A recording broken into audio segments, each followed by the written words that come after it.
জল্পনার অবসান, তৃণমূলের কটাক্ষ সত্যি করলেন অভিজিৎ গঙ্গোপাধ্যায়। বিচারপতির পদ থেকে ইস্তফা দিয়ে বিজেপিতে যোগ দিলেন তিনি যে রাজনৈতিক ময়দানে পা রাখতে চলেছেন তা নিয়ে আগেই আভাস মিলেছিল, কিন্তু কেন বিজেপিতেই যোগ? বিজেপি তাকে ডেকেছিল নাকি তিনি স্বেচ্ছায় গিয়েছেন? তবে কি তিনি এবারের নির্বাচনে প্রার্থী হচ্ছেন? সব প্রশ্নের উত্তর আজ খোলামেলা দিলেন অভিজিৎ গঙ্গোপাধ্যায়।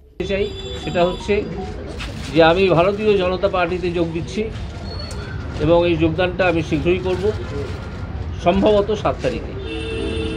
তৃতীয় ঘোষণা হচ্ছে যে কোন সিট থেকে আমি লড়াই করব সে সম্বন্ধে সিদ্ধান্ত নেবেন বিজেপির ওপর মহলে যে ইলেকশন কমিটি আছেন তারা। এ বিষয়ে আমার এখনও পর্যন্ত কিছু জানা নেই এবং তাদের সিদ্ধান্ত যা হবে সে আমি টিকিট পাই বা না পাই, লড়ি বা না লড়ি, আমি বিজেপিতে আপাতত জয়েন করছি এবং বিজেপির যে কর্মসূচি তাকে রূপায়ণ করার জন্য আমি কাজ করব।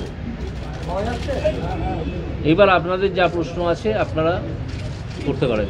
মঙ্গলবার সল্ট লেকে নিজস্ব বাসভবনে সাংবাদিক সম্মেলন করলেন প্রাক্তন বিচারপতি অভিজিৎ গঙ্গোপাধ্যায়। এখানে তিনি বলেন, বিজেপির তরফ থেকে প্রস্তাব এসেছিল, আমিও এই বিষয়টা নিয়ে আগেই চিন্তা ভাবনা করেছিলাম। আমি 7 দিন ছুটিতে ছিলাম, আমি ওই 7 দিনেই ভাবনা চিন্তা করেছি। বিজেপির সঙ্গে আমি আর আমার সঙ্গে বিজেপির শেষ 5-6 দিনের মধ্যেই যোগাযোগ হয়েছে। আমি বৃহত্তর স্বার্থের কথা ভেবে, বৃহত্তর ক্ষেত্রের কথা ভেবে রাজনীতিতে এলেন, এক্ষেত্রে এটা কি কোনো আশঙ্কা তৈরি করে বিচারপতিরা যদি রাজনীতিতে আসা? অবশ্যই একটা গুড সাইন। বিচারপতিরা রাজনীতিতে কে আসবেন না আসবেন আমি তো জানি না। সেটা কি বিচারপতির আস্থা কমাবে না? কেন আস্থা কমাবে? কেন বিচারপতি আবার রিজাইন করে যদি রাজনীতি চলে আসে? যদি তাতে কি হলো? একজন বিচারপতি রিজাইন করে কি এতে আসতে পারে না, রাজনীতিতে আসতে পারে না? আপনাকে তো আগে দেখাতে হবে যে তিনি বিচার যেগুলো করেছেন সেই বিচারগুলো বায়াসড করেছেন। আমার তো এতগুলো সবসময় ডিভিশন বেঞ্চ গেছে, তারপর সুপ্রিম কোর্ট গেছে, কোনটা খারিজ হয়েছে?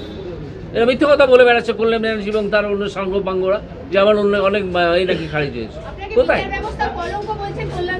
ওনাকে বলতে দিন, উনি নিজে বিচার ব্যবস্থার কলঙ্ক। ওনাকে আগে ভদ্রতা শিখতে বলুন। পাশাপাশি তৃণমূল সাংসদ আইনজীবী কল্যাণ বন্দ্যোপাধ্যায়কে নিশানা করে তিনি বলেন, কল্যাণের ভদ্রতা শিখতে হবে। কারণ বিজেপি একমাত্র সর্বভারতীয় পার্টি যারা তৃণমূলের মতো একটা দুষ্কৃতী দলের বিরুদ্ধে লড়ছে, সেই জন্য এখানে আর কোনো সর্বভারতীয় পার্টি নেই। প্রধানমন্ত্রী নরেন্দ্র মোদীর হাত থেকে বিজেপির পতাকা তুলে নিতে পারেন বলে মনে করা হচ্ছে। ব্যুরো রিপোর্ট, ওঙ্কার বাংলা।